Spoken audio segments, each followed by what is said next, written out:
For centuries, the Waldensians had been a beacon of light shining amidst the prevailing darkness. Faithfully, they preserved God's word and worked tirelessly to share it throughout Europe. For this, they paid a high price, facing wave after wave of bitter persecution. The intense persecution that they faced began to wear down the Waldensian churches, and they began to give in to the temptation to compromise. Many began to render an outward compliance to the papacy while trying to remain true to their faith in God's word. But this course of action began to quietly erode the purity of their faith.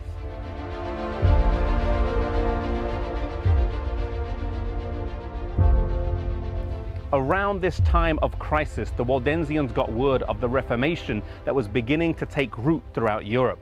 They heard of the work that was taking place in Germany, Switzerland, and France. And in order to fully understand the nature of this new movement and determine what similarities they shared, the Waldensian churches decided to send a few delegations of ambassadors to the churches in Europe. As these ambassadors came back, they brought back some of the writings of the leading reformers, as well as reports of what similarities they shared, and this greatly encouraged the Waldensian believers. Up until this point, they had been a lone voice calling people back to the standard of God's word, and reports of other like-minded believers was a source of great comfort to them.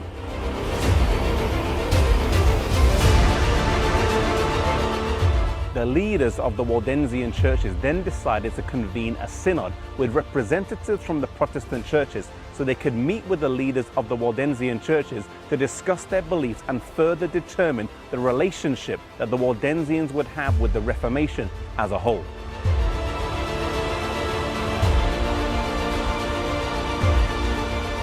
On the 12th of October 1532, right here in the Encontram Valley, the Synod of Encontram was convened and sat for 6 consecutive days.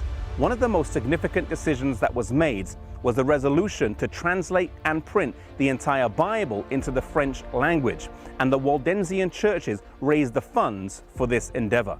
The work was then undertaken by Calvin and his cousin Oliverton and was completed in 1535. The Bible was then printed in Neuchâtel, Switzerland, and then distributed amongst the French-speaking Protestants in Europe.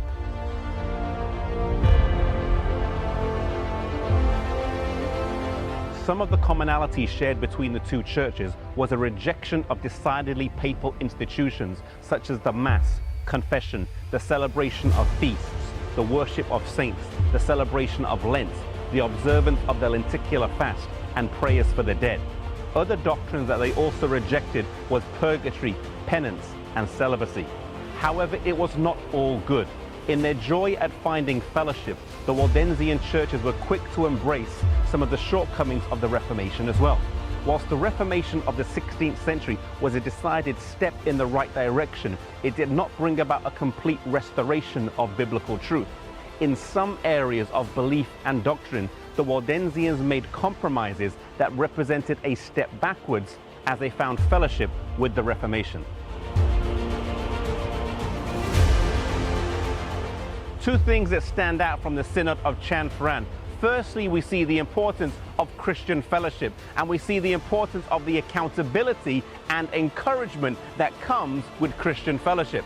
However, fellowship can be a two-edged sword, and sometimes we can be tempted to compromise as we do fellowship with other believers. Let us be careful as we're on this road to heaven, that we do not let our Christian experience be derailed, but that we stay on track and keep our eyes focused on Jesus.